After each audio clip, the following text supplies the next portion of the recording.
Hi dears, hope you all engage with your online classes and assignments. Okay, remember about our previous class? Yes, it's about conditional clauses and its types, 4 types. Just a small review. In zero conditional, both in conditional and result part, V1 is there, right? In first conditional, verb 1, there, will plus verb 1. In second conditional, verb 2, there, would plus V1. And then the third conditional, had plus V3, and the result part will take would have plus V3, right? Okay. And now we'll move on today's topic, that's inversions of conditional clauses. Actually, what is an inversion? It is a reversal of the normal order of words, right?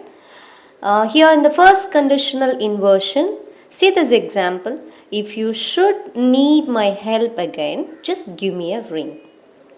Right, see the first step, just remove if. Next, find the auxiliary verbs like had or were or should and place it at the beginning. Then write the remaining. Okay, now the inversion is, should you need my help again, just give me a ring. Here, now second conditional inversion. Take this example. If you were a leader, you would know the difficulties. Follow the same steps and rewrite as, where you are leader, you would know the difficulties. The auxiliary verb where is used here, right? Now the third inversion, see this instance. If I had seen her at the bus stop, I would have told her to wait, which is inverted to, had I seen her at the bus stop, I would have told her to wait. The same steps. Okay, dears?